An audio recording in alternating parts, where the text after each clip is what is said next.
welcome to Beauties and Beasties, the independent pest podcast from the UK.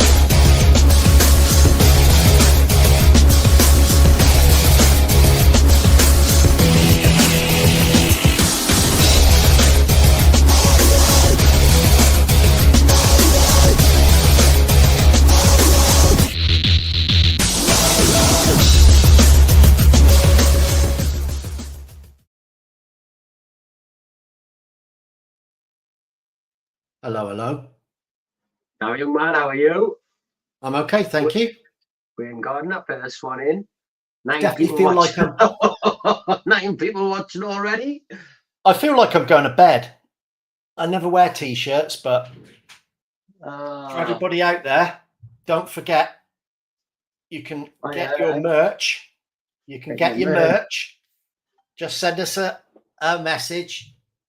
Beauties and Beasties t-shirts, 23 quid each, sent to you, postage and packaging included. Send us a message. We've got no large left. We sent a few out this week. We've got no large left. We've got XL, 2XL. Just send your size in, and we'll see what we've got. Yeah.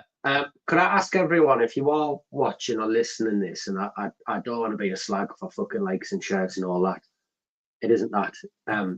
But it really does help with the content creation, understanding who's watching it and understanding what they want. Prime example, this topic came up because of something that was said and people were there and blah, blah, blah. So there you go. Amazing topic. Good shout out. It's been a different week, hasn't it, you? Yeah. I think more people have commented on this one than, well, I know they have because I got the stats. So yeah, it's been quite controversial, shall we say? So bang in your questions, and we'll try to answer them anyway. So it's so far we've got no guest. Rod's not here. So if he doesn't turn up and someone who doesn't charge, I don't want to say doesn't charge a lot, someone who's probably towards the bottom end of the charging scale for wasp nests, 40, 45 quid, maybe up to 60 quid if that's what you charge, I think. Okay. And So just quickly, let's have a tiny little quick run through before we get into this. How was your week and what you've been up to? Well, considering that we're on a subject of wasps, it's gone with the wasps. It's gone just flat. We bought I managed to get some wasp banes. What a time of the year to run out of wasp banes suppliers. What's the matter with you? And they don't have any in until the back end of August. Yeah. So I managed to get some anyway. So we got some in stock, but we put some out already. But we put some out really early. It was like I was getting phone calls for sweet feeding, and it was like, hey, what already? That's bizarre. The thing is, like you, and I know you don't like us talking about the bees, but the bees have been a month early. Everything's went a month early, I promise you, to a point where it's kind of messed up my year because I wasn't clever enough to do everything a month early. I've tried to keep on the standard pattern and push it the way I want it rather than react. But had an update on the yellow-legged hornet scenario, and that's kicked off. You've destroyed the two-part podcast in 2 sentences. But listen to this. This week, there has been found to have, stand by,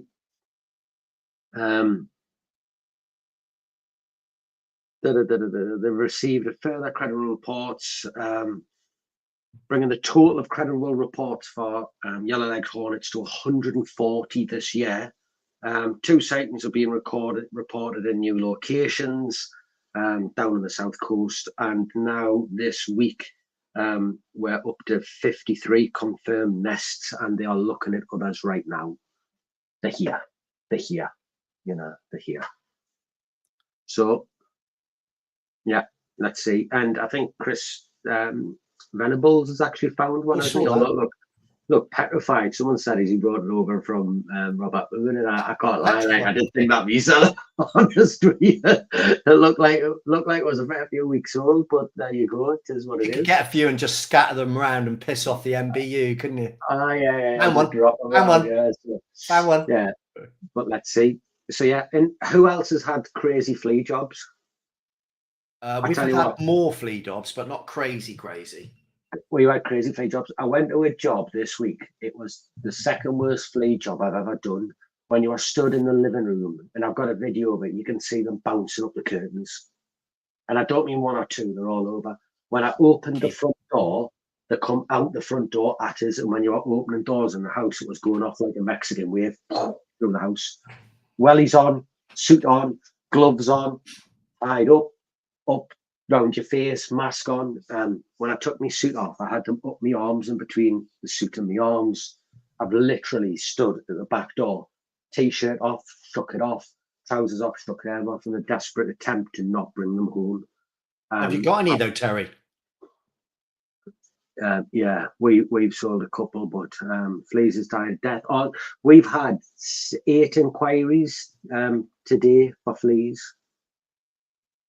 Well, it was bizarre because we'd sort of given up on carrying the sprayers in the vans because we weren't doing any flea jobs at all. None, just none. And then this year, we've certainly done more this year than I'm not talking one a week or anything. We do hardly any, but certainly more than we used to do, or we have done for a while anyway. So yeah. So right. Let's crack on with it. Rod's not here. If he turns up, he's going to get to join us. If there is anyone in the comments here, and I'm probably going to pick on you throughout the course of the night to come on, we'll send you an invite. You can come on and have your 10 penneth worth. But this topic is one that rages every year. And I think it's fair to say that those who are at the bottom end of charging, round about your 50 quid mark, think anybody who's charging more than that is a charlatan and a rip-off, and anybody at the 150 quid mark thinks that everyone at the 50 quid mark is getting it terribly wrong and isn't running a business. It's such a divisive topic, and I don't think there's a lot of understanding on both parts for why that occurs. So we're going to try and have a chat about it. We're going to need at least one or two to come on who are at the bottom end. I don't mind telling you, we charge 140 quid plus VAT, so we're 168 quid. If you go on my website, you'll see we actually put it on our website, and I'll go into why we do that, etc., etc. Hugh, what you at? 140 plus VAT. 140 plus VAT, yeah. The But other thing, well, I was going to say, I'm going to bring it up now. Oh yeah, go on. Look at this, folks. Look at this. So in 1997, my first ever invoice that was sent out was for a wasp nest, and it was for £30. Have you still got your books from back then? Yeah, just that one page. That's my first ever handwritten accounts. Yeah. But if you remember me saying to you, every year that Terry will remember Yellow Pages. Everybody, the older boys will remember Yellow Pages. But the wasp nests that we did then were never profit. They only ever paid for the Yellow Pages advert. And that, a whole year's wasp nests back then would pay for an advert that size. So what income would you get over your wasp nest for the year? No, I mean, like your 30 quid a wasp nest. What you bringing in a year? What was costing you for your thingy? That was £500 back then. Right. And then year on year, that's the last one we ever ended up with, and that came in at £2,500. Yeah. And like I say, the wasp nest would only just pay for the Yellow Pages advert, so it was a break-even sort of thing, really. The other thing I'd like to point out is, because Fish mentions a thing, who still guarantees them? I'll guarantee them at 140 plus VAT. I think the money's in it that I can do that, so we do them. 140 plus VAT, we'll get to the bottom of it. So we don't charge for a callback. And we do things, I want to say properly. We don't use FICAM. We don't have it.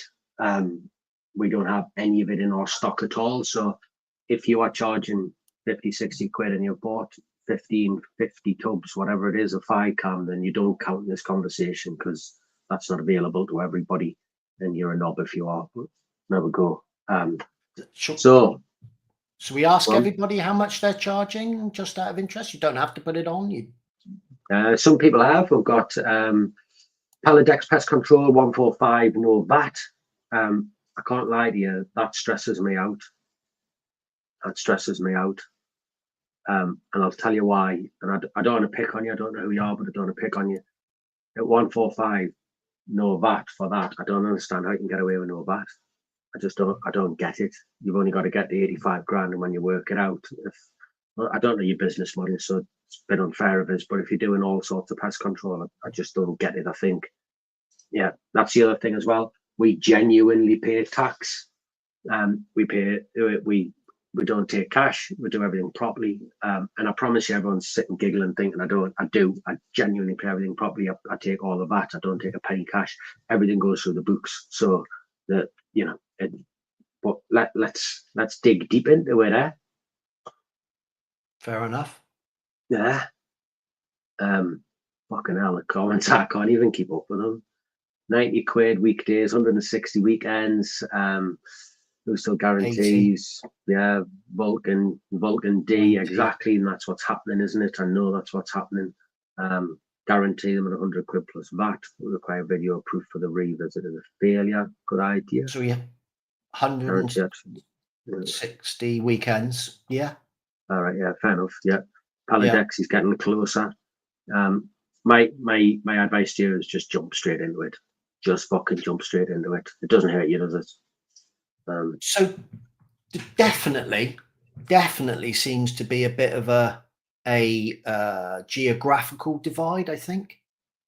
Yeah. You think?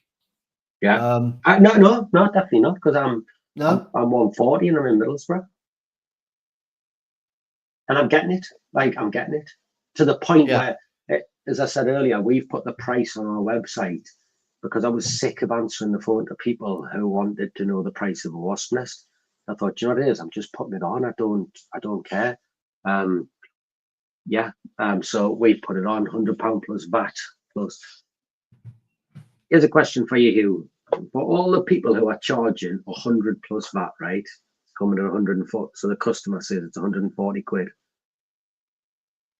I believe as I've incrementally increased my prices over the last however many years, I find that the 100, 200, 300 pound mark is the sticky figure. And once you get over it, you get the same amount of customers. So the customer that will take it 80, that won't at 100. It's not the customer at 120 who will take it 100. Once you get over the 100, if you go 100, you may as well go 120. That's my gut feeling. But let's talk about it. Pricing. How do you price up, Hugh? Do you know what? In fact, hang on. Who wants to come on and tell us how, Alex, 70, do you want to tell us do you want to come on and tell us how you price up? Darren George, 75, do you want to tell us how you price up? Guarantee our treatment at 80. Paul David, do you want to come on and tell us how you price up? Someone come on and tell us how you price it, and then we'll go through how we price ours. So we need someone to work. Yeah. So in the past, it's always been finger in the air. Yeah. When it was me on my own, it was like, did a 30 quid wasp nest today. Let's take the wife out for a meal on Friday night. Yeah. And that was great. Never really classed wasp nest as part of the business, to be honest. That sounds smarmy. I don't know, but you can't rely on them, can you, to build a business? It's really nice. I've done 4 wasp nests today. I'll go and buy the kids some presents. And then when we started employing people, it suddenly became a little bit more, now we've got a wage to pay as well. We've got another van to run as well.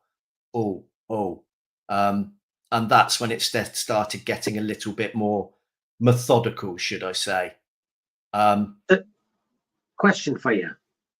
Who sat down and went through your figures? And Nobody. when you talk, yeah.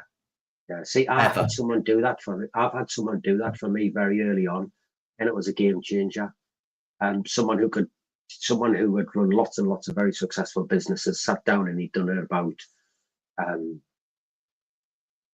it about 3 minutes. Done me price in about 3 minutes and squared us right up. Jamie Pumphrey, do you want to come on? If you do, the link above you that I've put on, or anyone who wants to come on who's at the lower end of the charging, 80 quid, come on. Especially if it's 18 guaranteed. Come on. So there's one. One is charging 35 and most are 55. Yeah.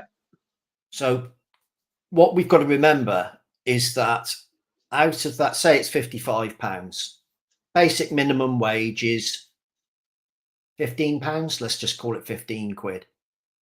So now you're down to £40. So have you made £40 out of that? No, not really, because you've got your van to pay for. So generally speaking, you should really be looking at charging 41 pence per mile is the general figure for just a general figure for running a vehicle. That's everything included, according to ChatGPT anyway. So if you're doing a 40-mile round trip, I think that's £19 in running costs. Yeah. So if you do that wasp nest for £55, you've got to 40 with your wage taken out. You've now got to £19 of vehicle running costs. You've now got £20 left, haven't you? You've got £20 left. You haven't taken your insurance out yet. You haven't taken your insurance. Hang on. It's Rob taking the piss out of me. You're supposed to be on, yeah? I've sent you the link. Oh, yeah, get on. Fuck's sake, Rod. Come on. All you've got to do is click the link. Come on, Rod. You've had a practice at this. Get yourself on. So now we're down to £20. So out of that £20, now you've got to start thinking about taking out your public liability insurance, your prep cost. What about the charge of the person that picked up the phone to answer that phone? What about your website costs? Because the customer had to get hold of you in the first place. Yeah, it may well be a repeat customer or a word of mouth customer, but the fact is somebody got hold of you in the first place, probably via your website. So you have to take that into consideration. You can't just turn around and say, oh, well, they got hold of me because it was word of mouth. Where did the original customer come from? Yeah. I get that. I just feel like there is a major that what causes the major fallout between people who say they're cheap and people who say they're expensive and vice versa is when it comes down to employing someone.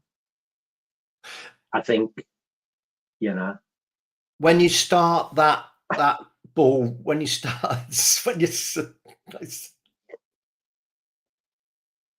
you sure you want him on? Oh, we've asked them now, haven't we? Yeah. There it is. No, for the people who are listening to this on playback, I'm not repeating what Rod wrote down. He's same nonsense. Yeah. Well, Mark, do you want to come on and you're welcome to come on, and rather than just be a keyboard warrior, you're more than welcome to come on and actually talk about it. Come on, Mark. The link's there. Come on, Mark. The thing, on a serious note, and I'm taking the mick on that. We are winding the job up a little bit. Yeah. This podcast isn't for us. It's for yous. Without yous coming on, without yous comment, it's pointless us doing it. So please do not feel like you are not welcome to click that link and come on. Mark, from a genuine point of view, I would love to have the conversation with you.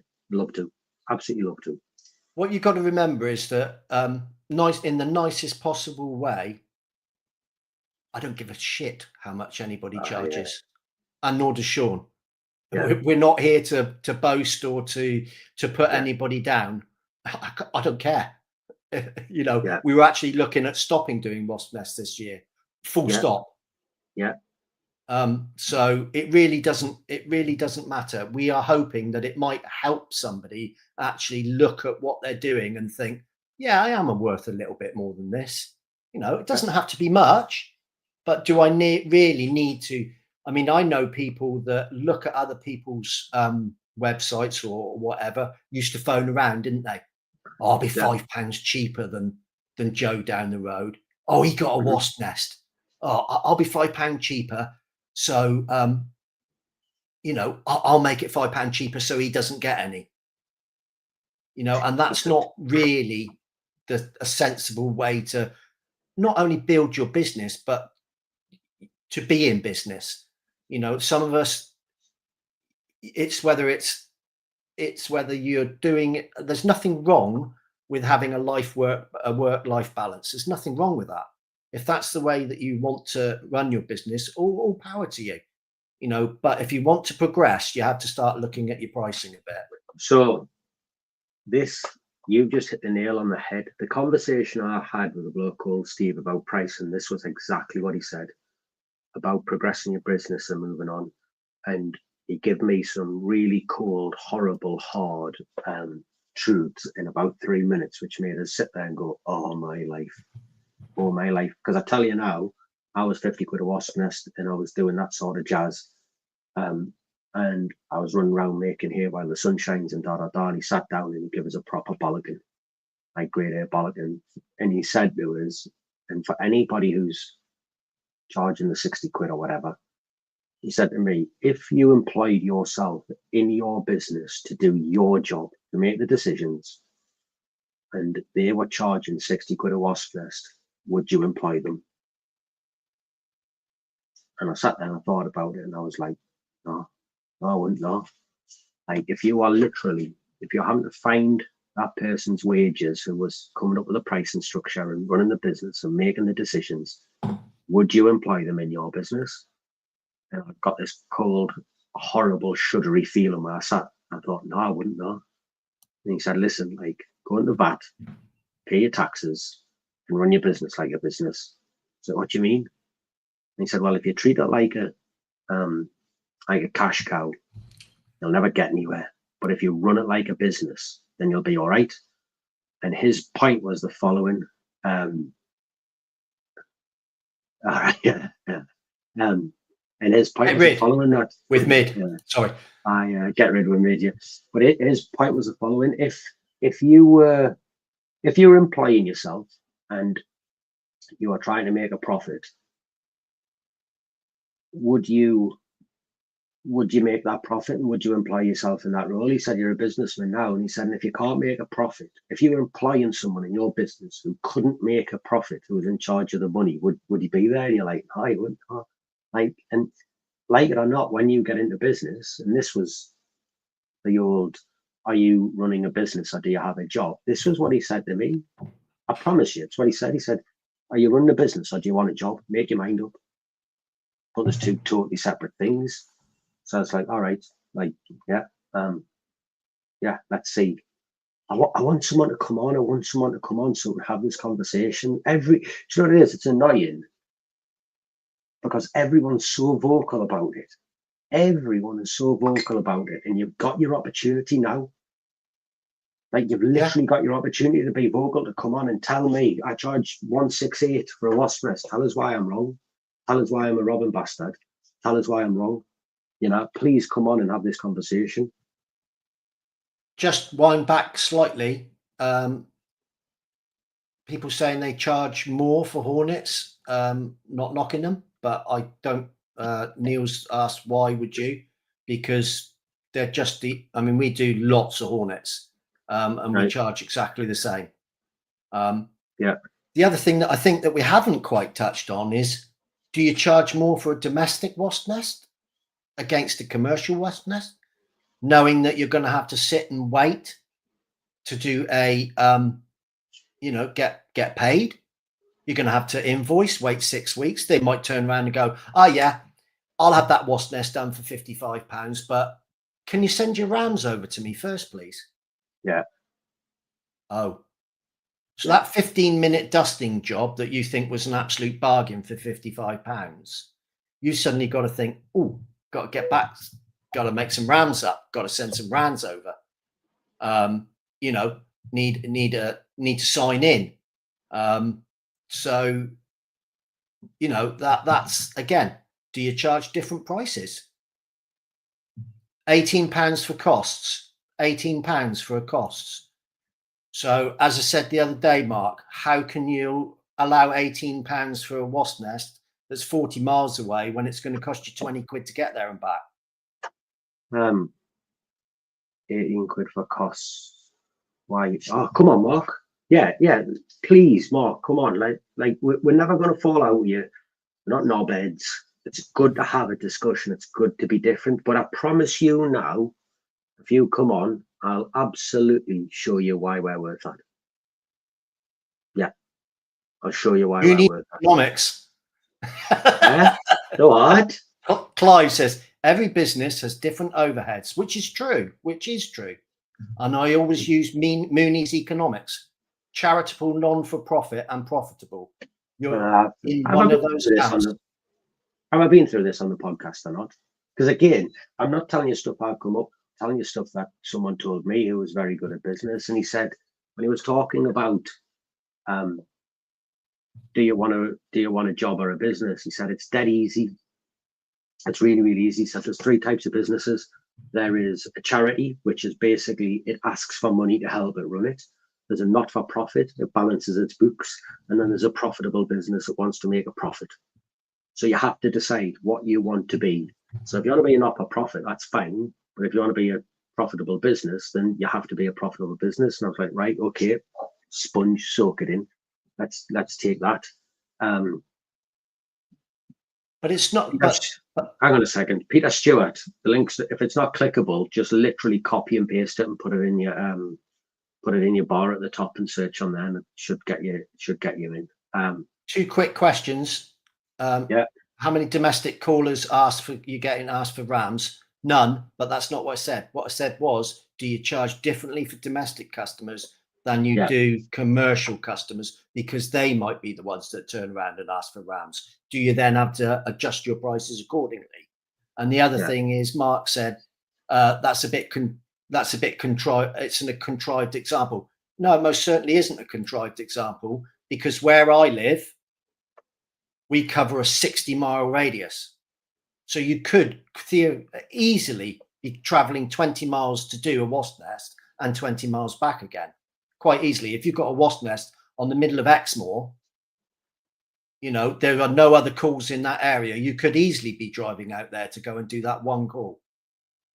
Yeah, you could. So that's why, if you're working in a city, you know, and you've got 10 wasp nests to do, 15 wasp nests to do in a day, then you could be looking at it and thinking, you know, they're 2 miles apart. And that's where everybody's costs are completely different. And you have, you know, we have to say that, you know, there are different overheads. So like we said, anybody wants to come on, all you've got to do is click the link or copy and paste it into your browser, and you should drop into the studio below, and then we can call you up and have a chat. A lot of people out that haven't got any money. One old chap I went into a couple of weeks ago, charged him 40 quid plus 5 people are struggling. Yeah, I get that. But Darren, here's the question. Does that make you a profitable, not-for-profit or a charitable business? Because, there we go. Because I'll tell you now, let's get Sharon in. I always say to my lads, the worst position that we can find ourselves in, of all positions which are bad, is finding that we are paying to do the customer's pest control. Like that's the worst position you can be in. So when you look at someone who says 80 quid and I guarantee a wasp nest, right? Say you've lost 5 cam, all of a sudden, if you get a call back on a wasp nest, that puts you 40 quid a visit, and you think I can still make money at that. But all of a sudden, something goes wrong, you're down the road or whatever it is, and it doesn't take you 15 minutes, it's going to take you, and you're paying someone to do it. If you've got an employee and you're paying them, I guarantee you now, when they start mounting up, all of a sudden you find yourselves in a position where you are crossing your fingers as a boss and you are praying to God at 80 quid that you break even and that you don't end up paying and subsidising the customer's wasp nest. That's a guarantee, 100%. Get a couple of lads on. But I've said enough. We have Sharon on. Oh, yeah. Come on, Sharon. Hello. Oh, yeah. I'm based in Christchurch, Dorset. Yeah. I own SPC Pest Control because I was made redundant last year by the council, so started up on my own. Yeah. That's Matilda. Been doing pest control now for nearly 19 years. And yeah, I'm charging, I only do like a 10-mile radius. So I charge £75 for where I am in Christchurch and £80 on Wasp Nest, like into Bournemouth, Barton-on-Sea, Milford-on-Sea areas. Yeah. So yeah, so the trouble is that the local companies, the other pest controllers, they're charging sort of 80, 90. So you've got to set sort of, you know, if you overprice it, I feel people are, how much do you charge? Or, you know, I found somebody else that will do it, you know, cheaper. And we've got a guy locally that will actually go and relocate a wasp nest if it's in the bush for £20. He won't last. He won't last. He's lasted a number of years, but he's just doing it, obviously, just to remove the nest. He throws a sheet over the nest. I wouldn't do it. Takes it and puts it in the forest. The problem is that £20. The problem with that is that we will never compete with the people that are doing it as a sideline, as a side hustle. No, you know? No way. And there are those customers that will be quite. That's all they're going to go cheapest. Yeah, he's just doing it because, you know, obviously he wants to save the wasps, etc., and anything else. But yeah, I feel in this area where I am, 75, 80 is about right. And remember, I don't travel that far either. So but here's a question, Sharon. How did you come up with your pricing for 80 quid? Basically, what others, I guess, wrongly or rightly, was charging, you know, other local companies. And then sort of working out how long am I going to be driving for. I'm not going to go and do a wasp nest that's an hour away. It's a 2-hour round trip. And if you need to retreat it, obviously, then you lose money again. So as I'm only doing local, fuel expenses, advertising, business expenses, etc., it covers me. Do you know what your cost of acquisition is on a wasp nest or not?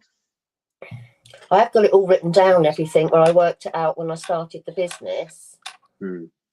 But the other thing that I think people tend to forget is that out of that wasp nest money as well, not necessarily wasp nest money, but every job that we do, some of that money also, it's not just making money on that job. We have to think about your sick pay, your holiday pay. You've got to put money back off of every job for your pension. You've got to put money back for the next van. One of our vans blew up. You know, one of our vans blew up 2 weeks ago, and it was like, oh, we've got to go and buy another van. The trouble is, though, if I charge, say £100 plus VAT, people will be saying, "Oh, no, it's right, we found matey up the road that's cheaper." So, do you think that? Do you think so, though? Yeah. Have you tried it? Have you tried it? No, but no. A council who is still doing pest control are charging £100 for a wasp nest, and speaking to their pest technicians, they're saying they're not getting any in. People are going private because the private people are cheaper.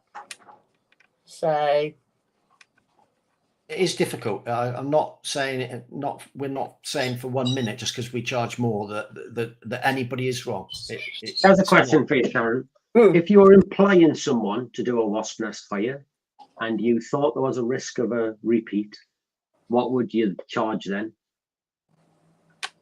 Well, I've got a guy that helps me out. You mean if I was paying someone? No, I mean, like you've got a full-time pet. You've taken a full-time pest controller on.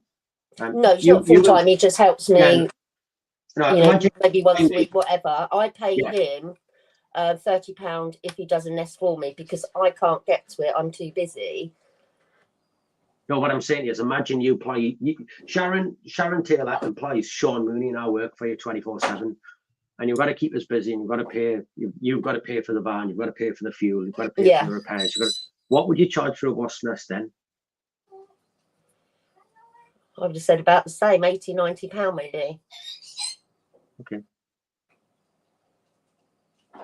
All right. And how much? This is not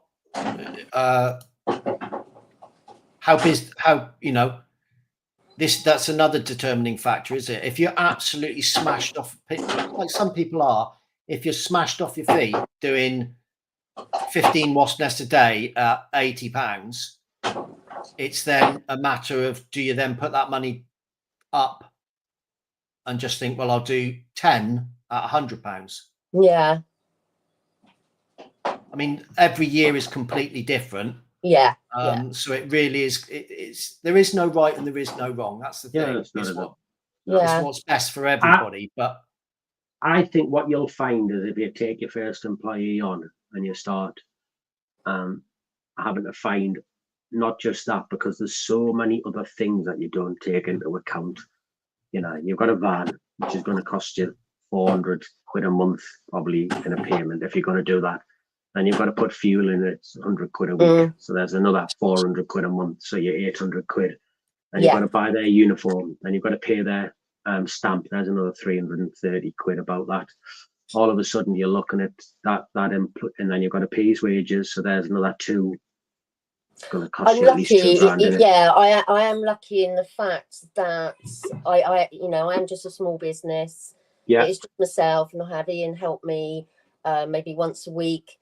He pays his own taxes, etc., because he is self-employed himself, so he just invoices me. So I've got none of that side of that. Yeah. I'm to be fair, enough. Sorry? I think you're absolutely right. I think if you can get someone to go and do that wasp nest for if I could subcontract out all my wasp nests at £30 and charge £80, I would not go to a wasp nest. I guarantee you 100%. As long as they're going to pick the as long as they're going to pick it up, then I would absolutely happily do that without a shadow of a doubt. Yeah. So yeah, it works for me. But yeah, obviously bigger businesses got bigger overheads. I'm very minimal overhead, so yeah. Yeah. But then of course, because I was thinking to myself, if you think, say you went twice, you had a call back, it's 40 quid a visit. Yeah. Like whatever profit you've got on that, remember the government's going to take their snap. Do you know what I mean? Like they want their corporation. Oh God, hell, I don't know what's happened there. No, I don't know what's happened there. I'm going to have to go anyway, guys, because I've got a friend turning for tea. But right. Thanks for coming on. Thank you very much for coming on. Thanks, Sharon. Thanks for being brave. Yeah, thanks for being brave. Yeah. Anybody else? There was someone else that said, Paul, was it? Someone else said they could. Paul David. Yeah, just click on. I've clicked it in there, but I can probably send it on to him as well. Yeah, there was a question there. And a limited company, we have domestic and commercial prices. Someone else asked, do you charge differently for commercial and domestic? We don't, but then we are at the upper side anyway, I would say. But it starts getting, we used to have a radial charge. The further out that it would go, the more the wasp nest was, a traveling charge. They got really confusing. I don't understand that. I really don't understand that. Like, I just don't get it, because here's my thought process, right? Someone rings you up and says to you, and this is how it was explained to me. Someone rings you up here and says, I've got a wasp nest in an air brick. What they're paying you to do? Well, I know the answer. Yeah. Yeah, well, go on. Tell people, because this will help you. What I believe the answer is. Help me. Yeah, go on. I believe the answer is they're paying you to get rid of their pain. They are paying you so that they can go out and have a barbecue without being attacked by loads of wasps. They're not paying you to get rid of the wasp nest. They're paying you for an easy life. Yeah, that's exactly what it is. They're paying you for the value on it.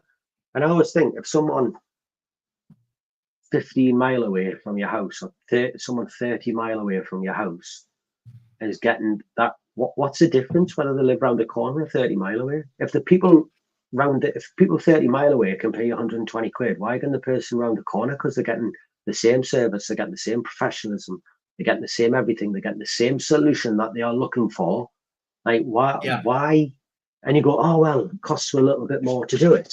Like, so shouldn't you, if it was on 30 miles, shouldn't you just give them the mileage on it and say you're 80 and you're 80 plus 40 pence a mile? I don't get it. I don't get this radial, as you say, this radial charging. It's either a job worth doing or it's not, isn't it? I suppose to a certain point, because everybody knows the area that everybody knows the area that they are prepared to go to, and once it's outside that, I don't think there's anything wrong in chucking something on the top for traveling.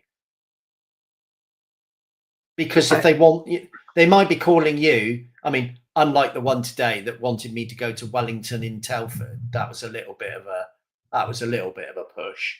But I might get up there by Sunday. Yeah. Further distance costs you more. Yeah, but Neil, this is my thought process, and tell us I'm a prick if you think it. I don't think people are paying you for that. They are paying you for what they value your service at. So I understand why people say it's cost me this much, and if I do this, because it's a fail safe. You know, you feel like it's a fail safe. But once you've started running your books and things go wrong, you know, all of a sudden you think, and Hugh alluded to it earlier, I was talking to Davy Brown, you know, and he said one of his vans has done the 3 years, a week out of the warranty, and boom, engine goes 12 grand. 12 grand for an engine. Like, how many wasp nests do you have to do for that 12 grand? So I stand there and I think, sure it is. I don't mind charging them at all, because my customers want to know that when they ring me, we have enough in the bank and we are professional enough that we'll have enough vehicles that we will get there and get the job done for them. We don't always mess up, you know. Everyone messes up. I'm not telling you I'm Elon Musk, you know what I mean? But I don't get this cost. Like, we have, I wish Andy was Sinevsky was watching, because he has his key KPIs and everything, and his costings and everything down to the last penny, doesn't he? He's you know, really forensic with it.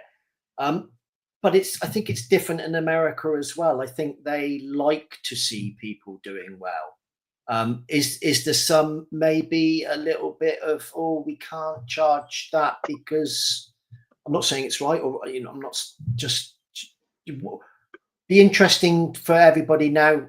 And now everybody said how much they charge. How much does everybody think is too much?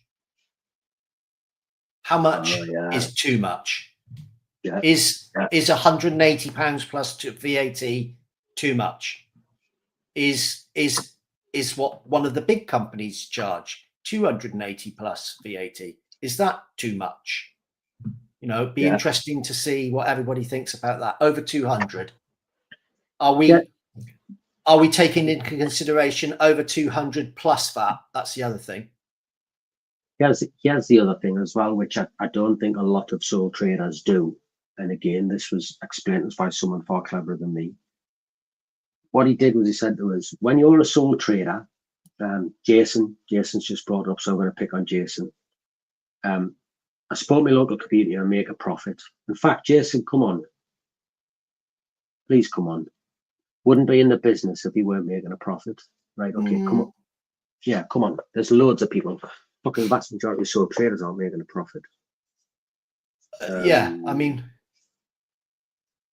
what do we call what are we calling profit? That's the other thing, isn't it? 40%. Hang on a second. I'm going to send this to Jason, see if I can get him on. I would strongly suggest, if anybody's really, really interested in it, if they do have the ability to go on Chat GPT, you can put in your year's accounts into ChatGPT, put your vehicles that you run into ChatGPT, and it will come out with your hourly rate. Yeah. So this is, yeah, but remember, ChatGPT, even then, it's not going to be right. Oh, here comes Eric. Not 100% right. This is, yeah, and I'll tell you why. Come on, Eric. What's your thoughts? Hi guys. So I'm a sole trader. Yeah. Hold on, let me turn this TV down because I'm watching you on YouTube. Right, so I'm a sole trader. I've been running my business for about 10, well, passed out about 10 years ago. But I ran it in conjunction with a grounds maintenance company. Yeah. So I sort of did both. Now concentrate mostly on the pest control. I charge £75. Right. Okay. I have no problem whatsoever with what anybody else charges at all. If someone's charging 150, fantastic. And they're getting that, great, but no problem with that whatsoever. I'm in sort of I'm in sort of southeast London. I'm around Havering, Dagenham, and Barking. That way, I don't tend to go that much further out at all. But we've got a guy around here that's flooding Facebook every single day with wasp nests for £45. Yeah. I'm not. I don't care about the competition. I've got plenty of other work. I certainly don't rely on wasp nests. Far from it. So they're just a little bit extra, and if people want them done, I'll do them. I think this year has been my busiest year, without a shadow of a doubt, for them. So am I making tons of money on them? No, far from it. But I earn off them. I certainly don't lose money on them in any way, shape, or form. I find them quite easy. I'm very, very thorough with them as well. You know, thermal cameras and all that kind of stuff. And I've used, the other thing as well is I've used Vulcan now for maybe the last 3 or 4 years, because I knew once we knew FireCam was going, because that seems to be the other thing. Everyone's up in arms. I look at the beauties and beaties, and I'm on UK pest controllers and all of that. So I read all the feeds every day, and everyone's up in arms over the FireCam and all that. And as soon as I found out it was going, I just sort of said to myself, right, use Vulcan now, get used to it, see what happens, and see how the wasps react differently and everything else. And I don't overly know. I'll probably cop some flack for this. Don't give a shit. I don't know why everyone's so up in arms and over it. Yes, on the odd occasion, my spray might clog up, the handle might clog up on me DR5 if I'm using DR5.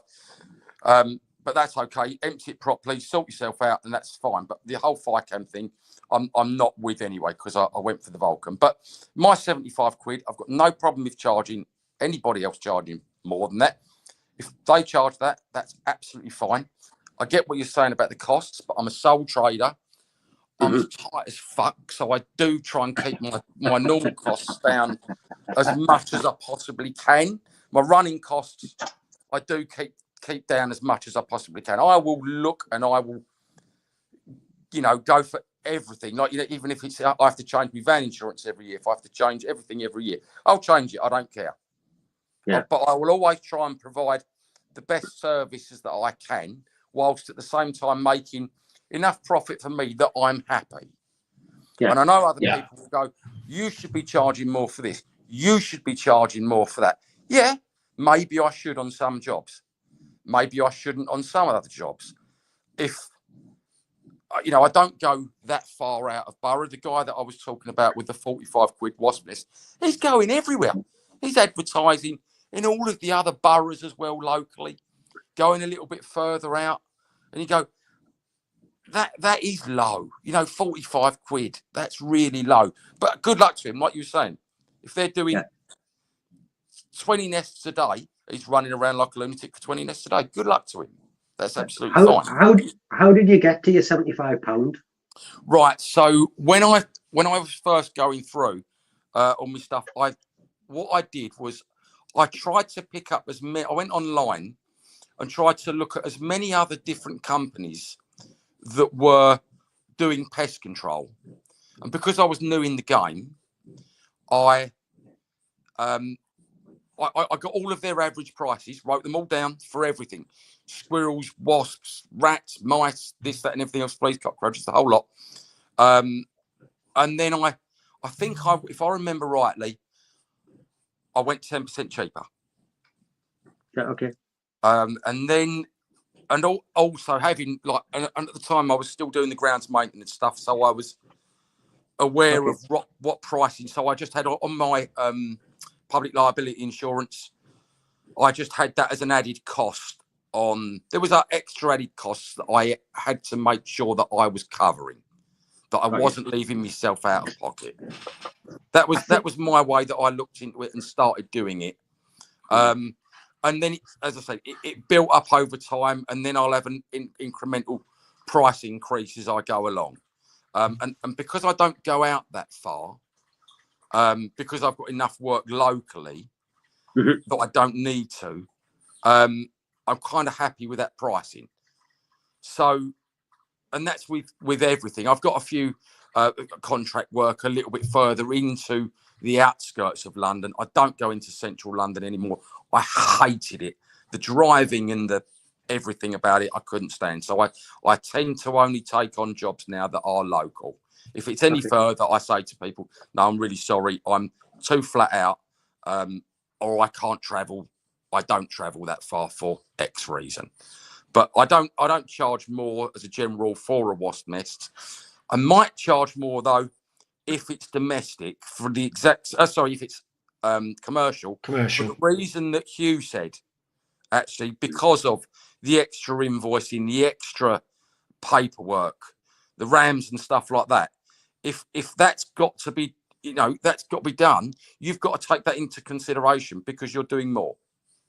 Should we do a swap and have Jason on now? Let's swap. Let's go, Jason. Come on. We are, yeah. Thanks, Thank you Eric. very much, Thanks, Eric. thanks for coming forward, mate. No It's much problem at all. appreciated. No worries. All right. Much appreciated, mate. Come on, then, Jason. Give us your thoughts on it. Well, like I said, I mean, everybody's got different views on it, and I was nodding away when Eric was speaking there, because Facebook is one of it's a great tool, but it's also a bane. It's a pain in my backside, because I've got companies around here, 45, 55 quid. I charge £80. I don't charge any different for hornets. They're the same. They're actually more docile than anything else. But I try and educate clients as well. I'll only do a wasp nest if it's a health and safety risk. If it's up there, the flight lines are completely out of the way.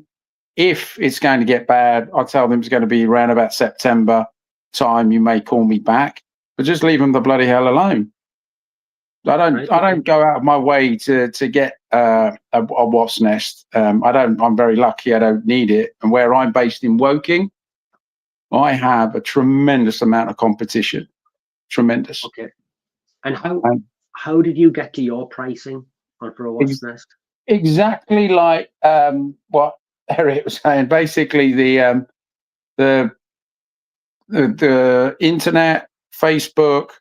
I called up a couple of guys. I'm lucky enough to have some great guys around me that have been great mentors and good friends, and they helped me as well. And then I did the 10% thing. I took 10% off it to make myself. Sorry, Hugh. I'm sort of pushing a little bit. Do you mind if I do the thing that was done to me on pricing with you publicly? Sure. It fucking hurts, mind you. I won't lie to you. Don't worry.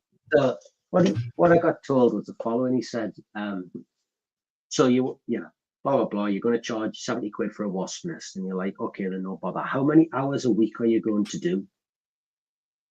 And with wasp nest? How many hours a week? Yeah, no, I just mean in general. How many? So in general, how many hours a week do you do? But that's something probably I need to take a little bit of thought process on right there. But I would probably at the height. This season's been quite good. I'm probably doing 2.5 hours. Yeah, right. So I'll tell you what he said was he said, like, if you're employing someone, you're going to employ them for 40 hours a week. They'll start at 8 and they'll finish at 4. And I'm like, right, okay then. He's like, how many hours are you doing a week? And I was like, minimum 60, sometimes 80. So he's like, right, so to do what you're doing, you're going to need to find 2 sets of wages. And I was like, yeah, absolutely, got it. Right, how much is 2 sets of wages? Well, you're going to have to make 40 grand, but actually when you look at it, it usually works out about 56 to 57 grand a man, I think it is. So I'm like, all of a sudden, I'm like, all right, I've got to find 100 grand. And he was like, right, do you take phone calls outside of office hours? And I was like, yeah. And he's like, do you bill them for that? And I was like, no, I'm just taking a phone call. He's like, so you've got to imagine you've got to pay a girl or a boy to answer that phone for your outside office hours. Yeah. What are you going to pay them? And I'm like, oh, fucking hell, like, there's 20 grand a year, but it's not, it's like 50 grand a year. And the point he made was, as a sole trader, what you are doing is you are putting on 6, 7, 8 hats. You are taking the calls, you are doing the advertising, all these jobs that you're not being paid for. So you're only really getting paid for 2 or 3 of the jobs that you do. So you've got like 7 or 8 jobs that you're doing. And as you want to grow your business, what he said was, what you will find is that with all tradesmen, whether it's a plumber, whether it's an electrician, whether it's a builder, whatever it is, he said, you will find people saying, I've got more work than I can handle, but they can't grow. And he said, and it's very, very simple, because the pricing doesn't allow them to employ someone. And that was the point that he made. And I was like, got you. So then when he started saying to us, all of a sudden, you don't want to end up paying to do somebody else's pest control. Like, if you're paying that girl to answer that phone, with the cost of acquisition, I don't know, say we're going to say Google guarantee, it's a $5 every time someone calls you and you'll land 1 out of 2 calls. So there's a tenner. But if you are paying someone to answer that phone, it's a tenner plus her time in the office. She's on 12 quid now. It's cost you 22 quid a wasp nest. You went back twice to it. All of a sudden, it snowballs and snowballs. Yeah, I can see the logic in it. Yeah. The reason why one-man bands often stop as one-man bands and can't get going and say, I can't find, how many times you get them say, I can't find a good lad? Can't find a good lad. You know why? Oh, well, yeah, quite a lot. Got the money to pay a good lad. They ain't got the money to pay a good lad. That's what it is. This is where it comes in. So here's a question for you. What factors do you think are important in coming into charging for a wasp nest?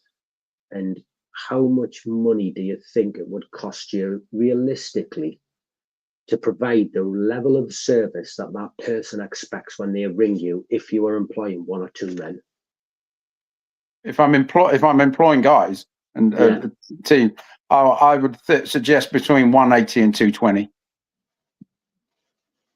Yeah, that, to be fair, that's exactly what we are. 140 plus that.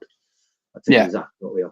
And that's exactly where I think would be with, if you are employing people, you would have to cover as much of your overhead and make profit from that each nest you do. Exactly, because if your van goes down and it's got an engine fucked and you've got 12 grand to find, you haven't just got 12 grand to find. You've got to find the lad's wages for every minute that he sits there not being paid. Of course. You've got to and for anybody who's listening, I don't know if you will agree with us on this or not. I stockpile money in different pots. I have a wage pot. Yeah. And over the last 5 years, I put little bits in and little bits in and little bits in until we've got myself to a point where I know I can pay their lads' wages for several months without any money coming in. That's great. And the problem that I think we have is that the people it's intolerance, isn't it? And we've been very lucky with the guests we've had on tonight because they're great people, but we've struggled because we needed someone who was going to be like 140 quid, you charlatan, you rip off. I haven't had them. It'd be good. No, but I know the companies that are around me. I mean, I'm not too far from a company that's whose strength is ground maintenance more than anything else. Who's now in that business, and I know exactly what and I see their vans around all the time. I see other large companies, and there are good and bad in every large company like that, wherever you go to. And they're charging exactly that amount for domestic and commercial. Yeah, for any self-employed lad out there, the question I would ask you now is to literally go away, think about how many hours you actually put into your business. Yeah. Like how many hours you really put in from waking up in the morning to going to sleep at night, and then work out what your profit is. Sure. And then you sit, because I promise you, it kicked me in the guts, because he said, was what you've done last year, and I said, I've done like 44 grand. And he was like, you're a not-for-profit organisation, haven't you? And I was like, no, mate, you don't understand. Made 44 grand profit.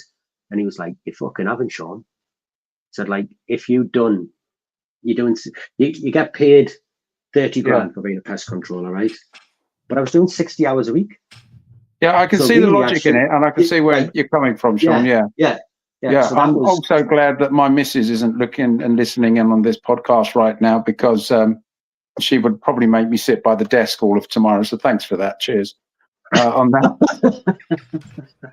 So on that, it's a really good concept that you've got there, and it's a really good way to look at it.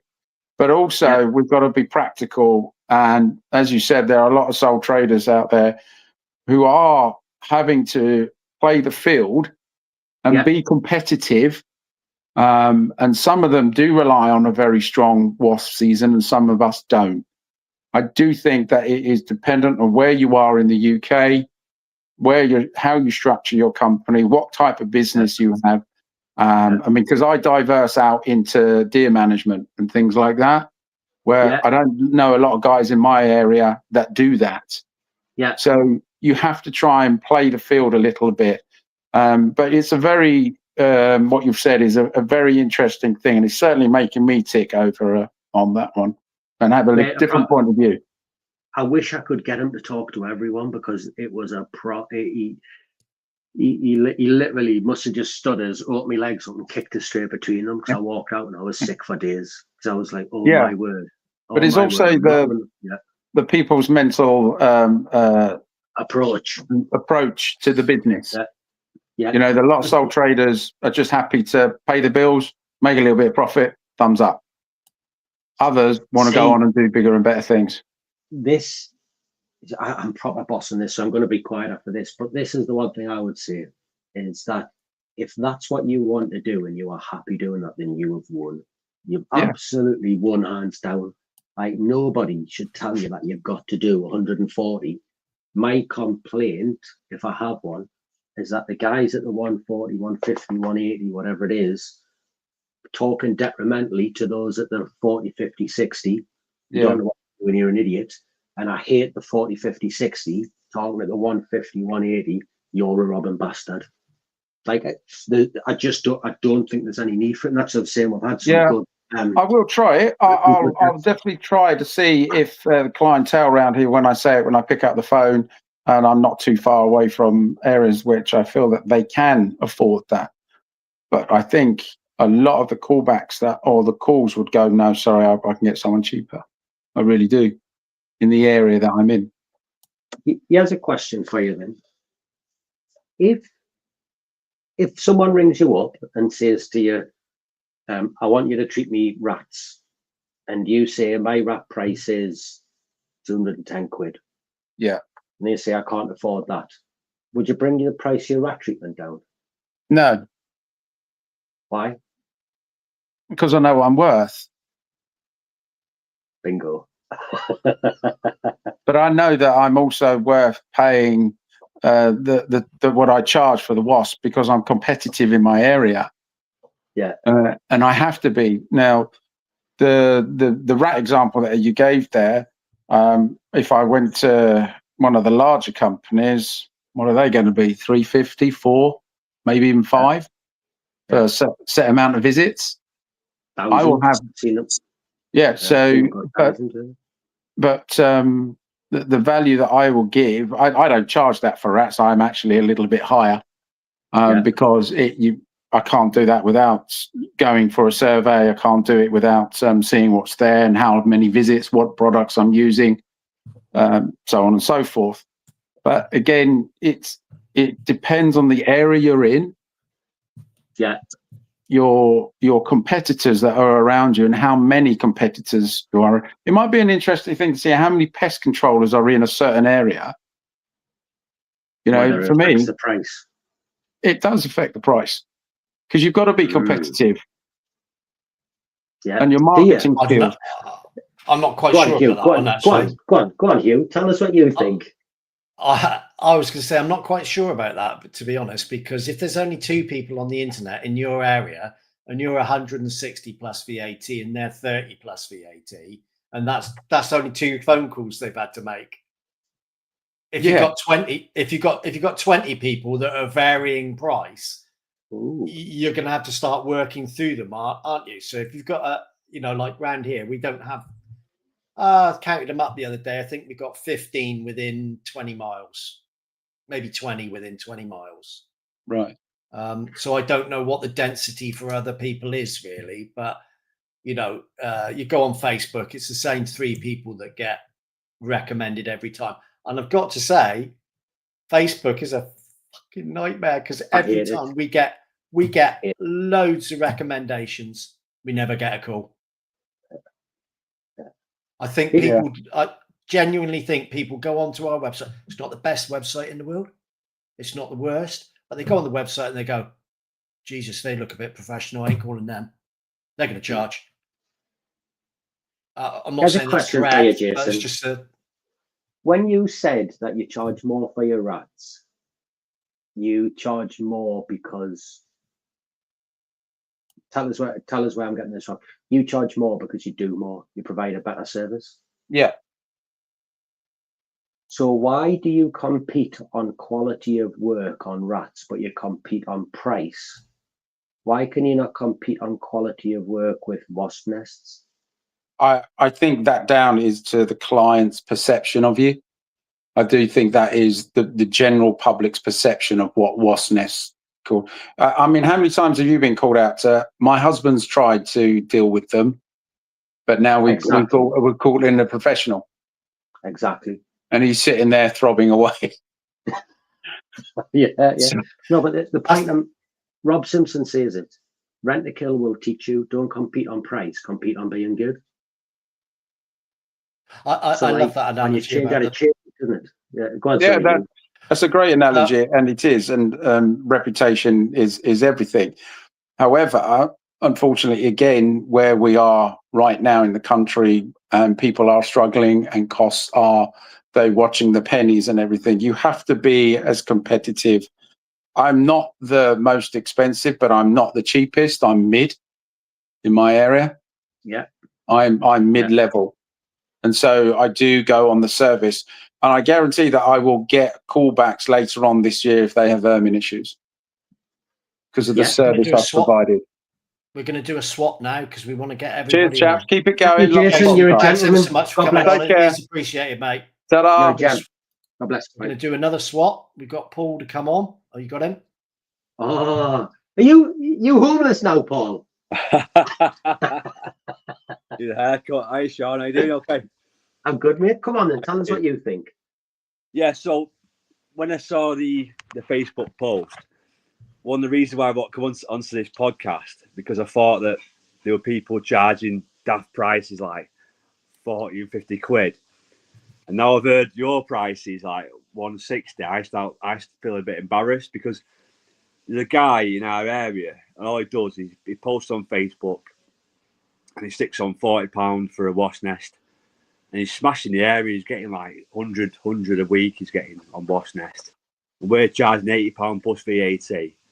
But listen to your comments from what you said. We're underpricing massively, really, for what we're doing.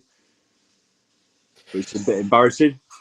But it's not though, is it? If it works for you, it works for you. And I certainly don't want you to change your pricing structure for you. What I'm saying is someone sat down and went through it with me, and it was a proper kick in the pills moment. And that's probably why we've done a bit of this. And to be fair, the man sitting next to me that way was probably in the early part of me charging, because Hugh came from Rento. And what did Rento say about it, Hugh? Because I've never been there, never done that.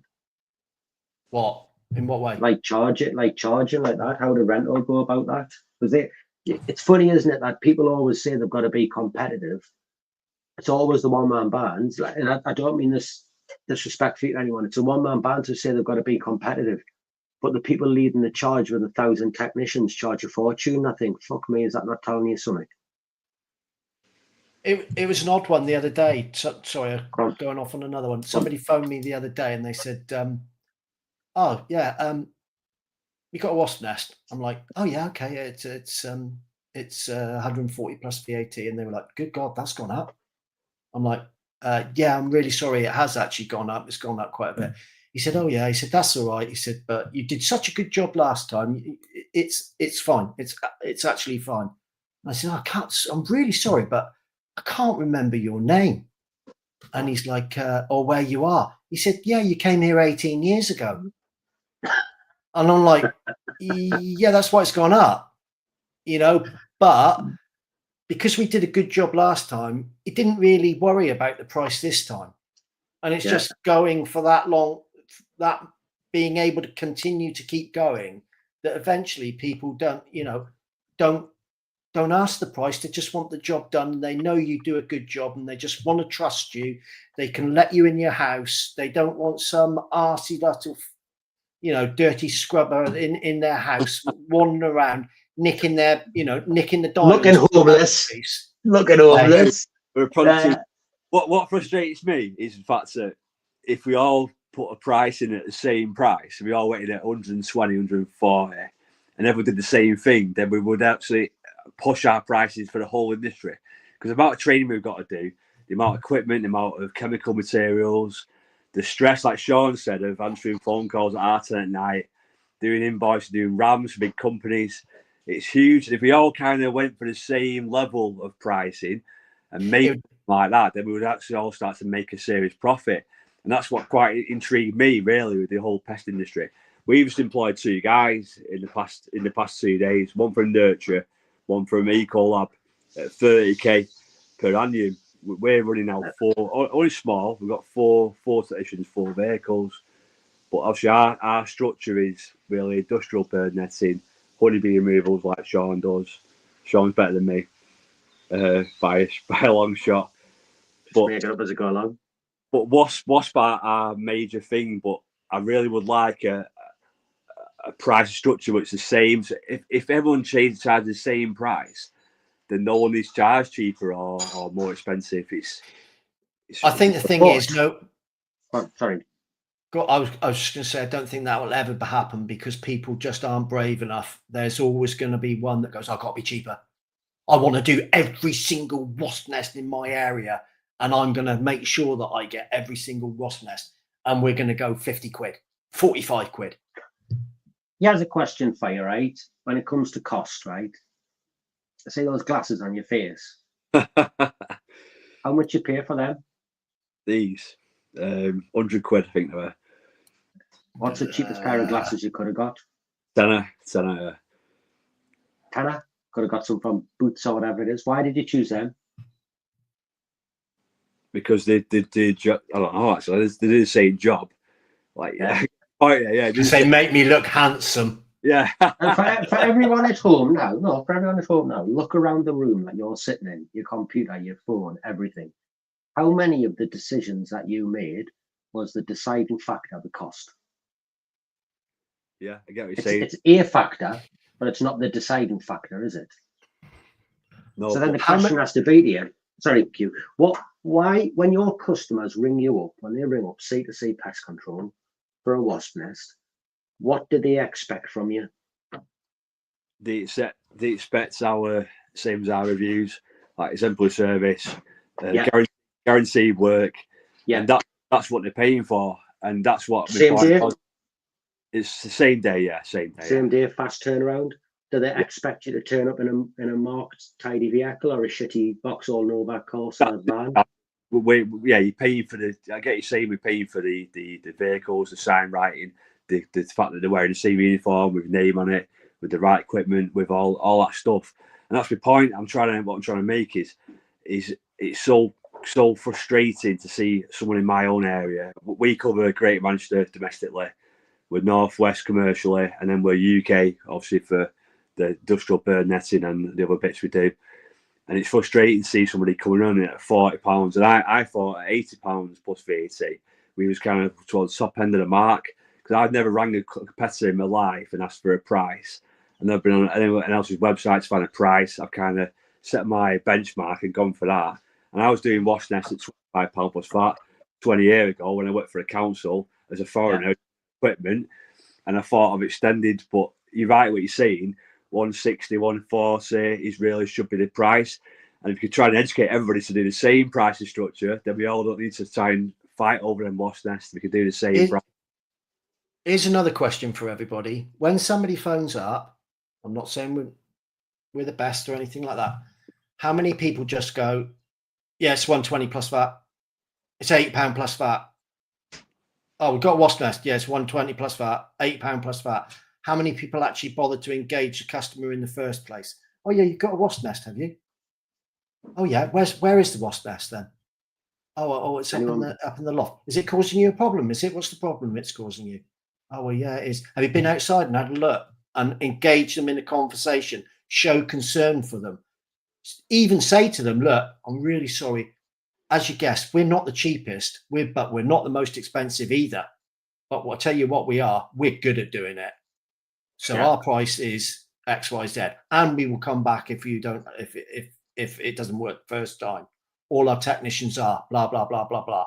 Rather than just, but all that takes time, and it's costing you while you're on the phone to them because it's costing you time. Yeah. How would you find Checker Trade? Is anyone on Checker Trade? Have you ever used it? Do you find that absolute nightmare? That's literally it's the fastest thing at first, and then they will literally. I'm shopping around for prices. I can't stand the thing. I've been on it for a couple of years' time, but we're going to bin it off because it's just literally fighting over the cheapest price. And as an industry, the training we've got to do, and with the taking away of ICAM and other things that are going to come in the next few years, we've got to work harder for our money. And I just really lack a benchmark set where, but it's never. You're right to say never happen, but it would be so nice that everyone set the same price. It's pity the guys on here is charging £25-40 because we'd like to chat to him really and see like why he's doing what he's doing. Is he working full time? Has he got overheads, or is he a sole trader that can just go out there and earn £25, no VAT to pay, earn good money at the 100 wash nest in a season, and it's hardcore really. Yeah. Here's a point for you, Paul. Customers don't say our work. They want cheap. They want it done. For everybody out there, if you were to employ an electrician, a plumber, a builder, whatever it is, do you want it cheap or do you want it good? You want it truthfully. Because it's a dangerous life with sparking, with gas fitting, and the same should apply to our industry. There's a danger to life. There's a danger. Best the way I sell my business is when I do my pitches, I do a regular business meeting. I say what we do is we actually we keep hold of reputations. So we provide your reputation to be integral within your business. We provide it for your customers, for your business, for your stock, for your goods. And it's the same what you're saying now as a sparky. If you get a bad sparky, you can set fire to your house and burn your house down. Same with us. We do a UV treatment with a gas fire on. We can burst that house into flames. So there's a road to the bottom. And the thing that's frustrating me is really, I've been in the industry now 23 years this year, and I've seen it all up and down. And I'm quite surprised really. I felt quite embarrassed to come on because we're charging £80 plus VAT. And you're right what you're saying, Sean. You're in North East, we're in North West. I'm actually go away now and change my price structure after this meeting. Listen, I promise you, for anyone listening, don't do what I do. I promise you 100%. If it went wrong, I feel absolutely terrible. Keep doing what you do. Do not listen to me. By all means, like think about it, but please have a very good think about it. Anything I've recommended, I promise you. Winding right back to the beginning of the podcast, we said we're not here to judge anybody's prices. I couldn't give a shit what people charge. If it works for you, absolutely brilliantly. All we're here to do is talk about it and make people actually think about their pricing. It's definitely not, it's not that. I'll tell you what I would like this podcast to do. I would love this podcast to stop people thinking that those at 150, 180 are robbing and those at 50 and 60 are shit. Because I think you're looking in two separate places for customers, and I think the customer wants different things. You know, everyone who works here has an area that's like where the footballers live. Do you know what I mean? Where the doctors live, where the surgeons live. And they want something totally different to what the local housing association want.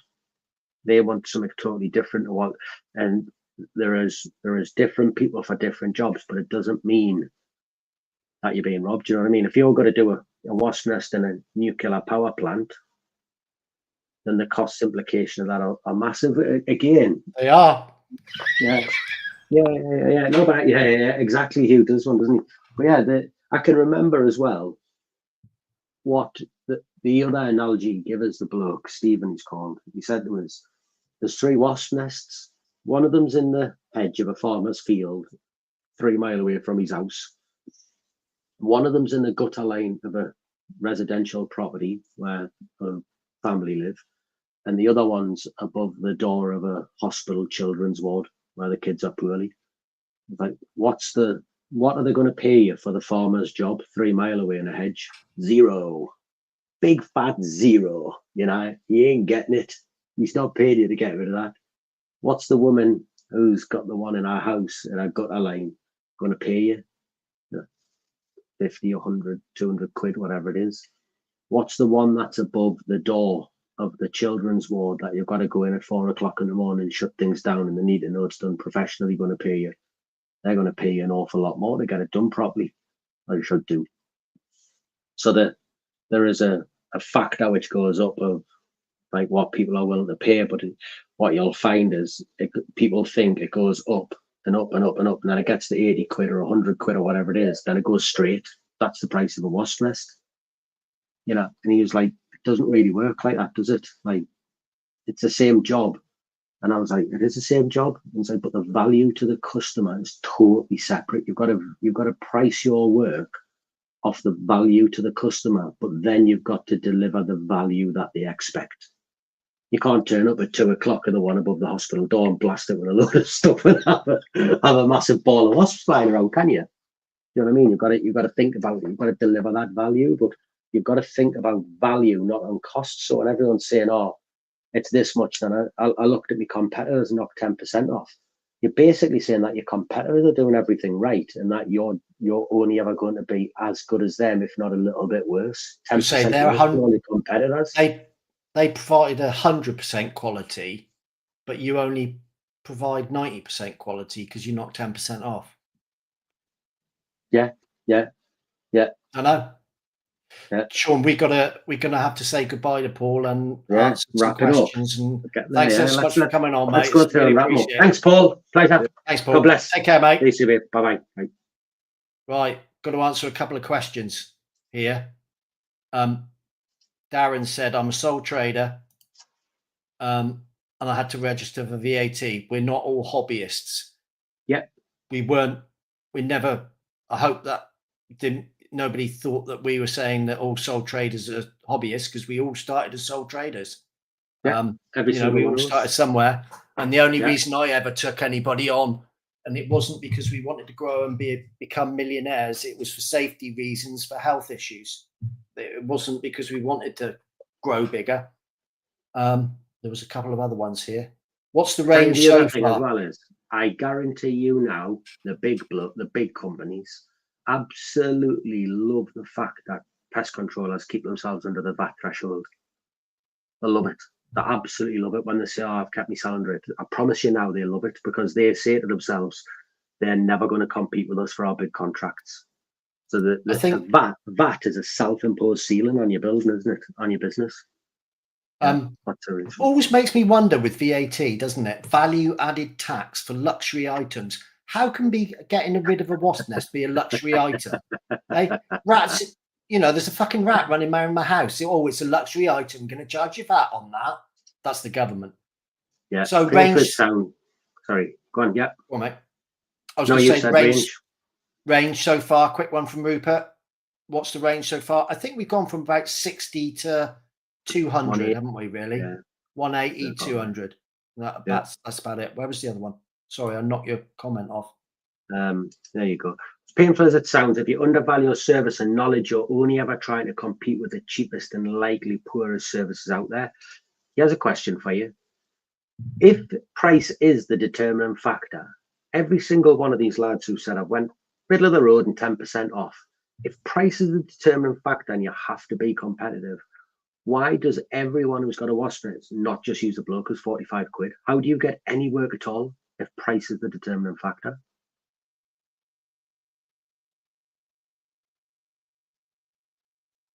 Someone's willing to pay double to you what he charges. So how is price a determining factor? Quick one there. Go on. Give the current climate, would you progress from sole trader again? Ooh, great question. Yeah. The reason that we went from sole trader to limited company, there were two reasons. One reason was because I've had some health issues. I've been ill for quite a while before, and my son looked after the business for me, as you all know. And I just thought, if that happens again, what happens if it bows to us? We need somebody else. And luckily, we got some really not good chaps, great chaps. And the other reason was that some of our customers pay us a year in advance, and I didn't want the liability of having all that debt if we went tits up. So we became a limited company. So probably yes, it's a lot more complicated. But if you're happy, if you're happy being a sole trader, I don't honestly think. Put it this way: we ain't making much more money. We're not making much more money. It's just you feel a little bit safer because there's a few of you. That's all. Hope that answered the question. Let's have a look. You're getting all the rest of the questions, so I've done too much talking. So let's No. no. You do them. I've had too much. So yeah. Old money are tighter than new money. Farmers are different to commercial. Yeah. What do you think of that? Read it out and give them your thoughts. Old money are tighter than new money. Farmers are different to commercial. Rural is different to city. I think there's some truth in that, but I think that, to be honest, all you can never really judge them. Some of the customers, we went to a farm the other day and quoted for it as a competitor to a large company. We charged 4 times what the other private company was charging. Farmer snapped our hands off and paid the same day. Yeah. I think there's good and there's bad and all. To be honest, that's a bit. Undercutting is a race to bottom. Oh, sorry, mate. Go on. That's right. Customers don't always go for the cheapest quote. I often sell to customers who've had a lower quote. Yeah, that's true. Go on, tell me about that then. What? You've obviously been in lots of places where you went against people with a cheaper quote. Thoughts? It's all about the way that you present yourself, isn't it? Always. Somebody said earlier, who does what people don't engage with their customers. You'd be quite surprised how many pest controllers don't engage with their customers. How many, I actively know somebody that will sneak in and sneak out and get the routine done as quick as possible and without speaking to anybody. So it is surprising how many people don't engage with their customers. And at the end of the day, often sell to customers who've had a lower quote. People buy from people. They may have had a low, they may have had a lower quote, but as Rentokil says, you don't quote, you can't gloat. So you've got to get in there, you've got to get on with it, and you're the professionals that know what you're doing, and confidence and being approachable. You doesn't matter the price. Show confidence, show quality. Cheap paperwork looks shit. Isn't going to get you probably won't get you that big quote. I'm not knocking it, because I started in an MG Metro car and then went from there to a Ford Sierra, and then from there to a Skoda Vance. But if you can get a decent van, it gives that touch of professionalism. When it comes to Wasp season, a certain element comes to not the price. You can get there the quickest. That's true, Rupert. That is another one.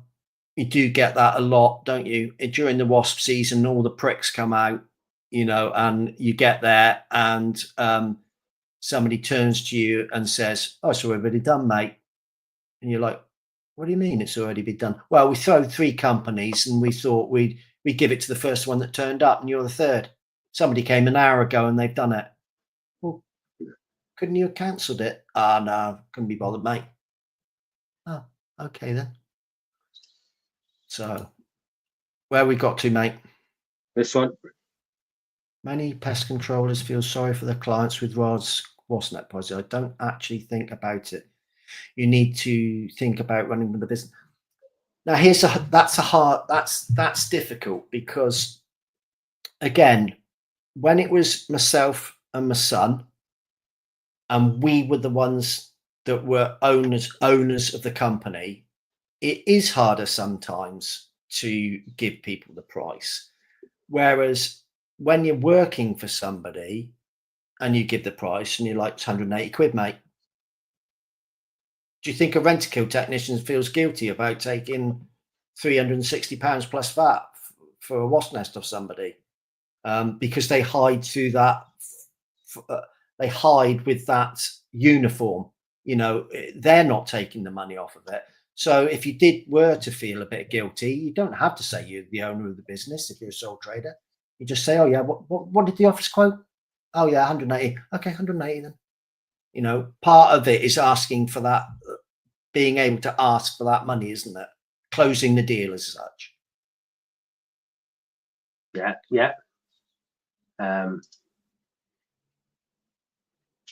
What are the outgoings for a company? Advertising. What does it take to get the customers on your phone? This is not for Eric, but as a generalization, what are your outgoings as a company for advertising? Well, that's a difficult thing, isn't it? Because everybody thinks to themselves, "I've got my website, I'll leave it alone. I ain't going to touch it." But going back to our old Yellow Pages advert, there was £2,500 a year. Should you be putting out £2,500 a year on your website? Sean Muller said, just paid out £4,000 on a new website. Yeah, but I wonder if you should be putting that out every 2 years. It's only the equivalent of a Yellow Pages advert, So is £2,500 a year far from the mark? Don't know. Can't. That's a difficult one. Because you've got pay per click. You've got Google Guarantee if you wanted to do it. You've got your website. You've got your SEO. That can actually cost you a fortune. And maybe in the early days, that's what you need to go for, and just think, yeah, I'm going to push it and push it and push it. And as your business builds up, then you can maybe afford to cut back or take it up to the next level. Agree? Disagree? Me? Yeah, agree with that or not? Don't know. I think it's probably, maybe it's because I'm tight and I just, maybe. Yeah, maybe. I think it's true. What do you think? I think it's absolutely incredibly true that there are lots and lots of small companies living hand to mouth every month that don't need to, that really genuinely don't need to. But it's the hardest transition you will ever make. But once you get through that, and then you're left with a question, aren't you? Because all of a sudden you're in a position where you can't afford to pay someone. Do you stop as the one-man band and keep going and just live a nice, comfortable life as per Jason Brown, who's clearly got it the way he wants it? Or do you employ someone and then really, really do you nothing Yeah. Yeah, sorry, someone is trying to ring me. That's price guilt. Yeah, that's quite a difficult one. That is quite difficult. You ever done jobs for free? Me? Yeah. I have. Occasionally. I have. And I've certainly looked for a cheap way to do it for certain people because I felt sorry for them. I'd be absolutely lying to you, and I think you'd be inhuman if you said you hadn't. Yeah, occasionally. I wouldn't like to advertise the fact, though. No, neither do I. It's deserving people only, you know. But I've certainly been there where a person has. It's usually with me. It's usually an old person. Yeah. Doesn't have a pot to piss in. Has never complained about the price and is desperate to pay us. And I can see they've gotten out, and I think, do you know what it is? Like, yeah, and the ones that go to pay you and then try to give you a tenner extra, and it's like, fuck, you know, no, definitely. Well, mate, I think we're about to. We've hit our time. I got to stick. You've got. Otherwise, I'm going to shout at myself. Unless there's any. There's a question for you though. If you're employing someone, Hugh, say you went back, you didn't take Ryan on first, you just took someone on, and we're sort of relying on that Wasp Nest work coming in to pay the wages, and we had a season like last season. I know there's arguments about this season, but just say last season, worst Wasp Nest season ever. How would you cope with that as a business? See, you're sitting there thinking, for the last 5 years, I've done 300 Wasp Nests a year, blah, blah, blah. Like in the summer, we'll do and you get 75 Wasp Nests. It's just totally seasonal, spins you up in the air, drops you on your head, and it's your first year you've employed someone. How do you deal with that?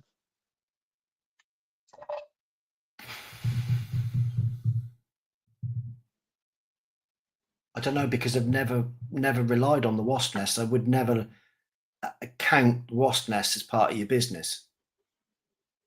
I just think it's too. Sorry, repeat that. It's too unpredictable. No, but I'm saying, imagine someone give them some advice. So someone rings you up now and says, Hugh, the first year I've done 300 Wasp Nests. For the last 5 years, I've done 75, and I'm on the bones of my arse, and I've got wages to pay, and this bloke's mortgage is relying on me sorting this out. What would you say to do? He's gonna have to stick some money in his save, and he's gonna have to put money into his business himself to pay for it, or go out and get some other work. And where would you tell them to look for that?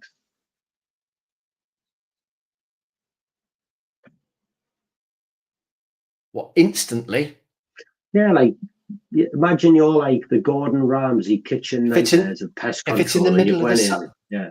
If it was in the middle of the summer, take some balls to do it.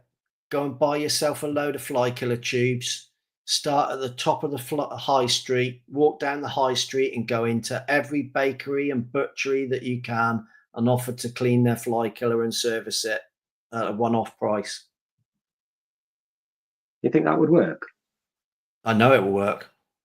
How do you know that? Because I've done it. Have you really? Mm-hmm. Go on. Just start at the beginning of the high street and just walk into a shop. No, what happened for you to do that? Oh, it was just a way of drumming up business at the time. Just needed the business when I first started. To a certain extent.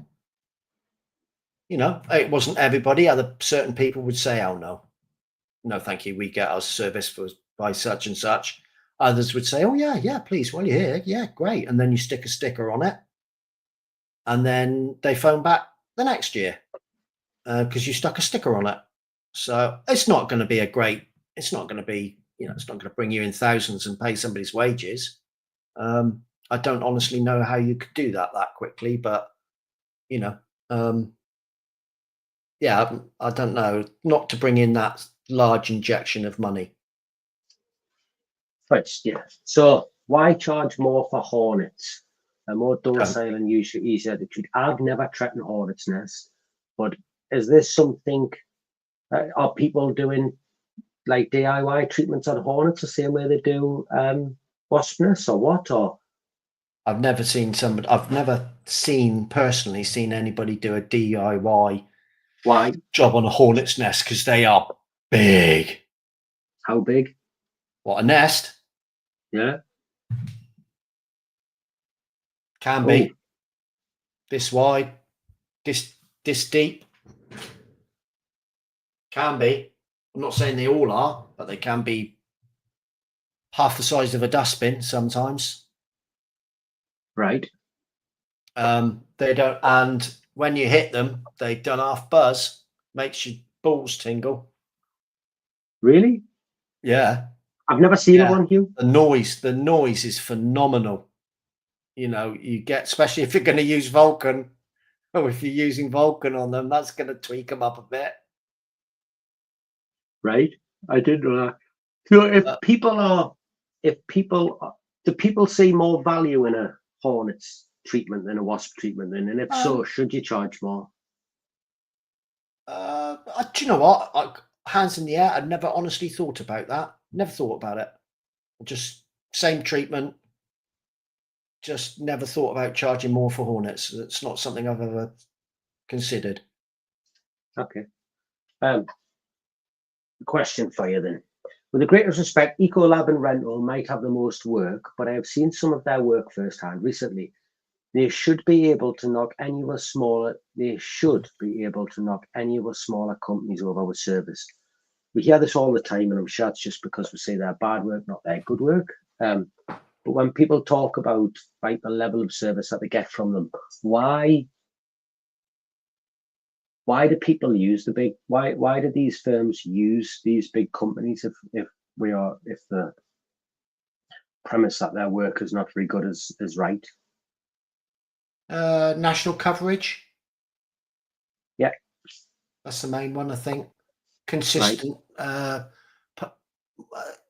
Any company is only as good as the person that walks through the door, aren't they? So consistency or consistent specification across multiple sites, I would think.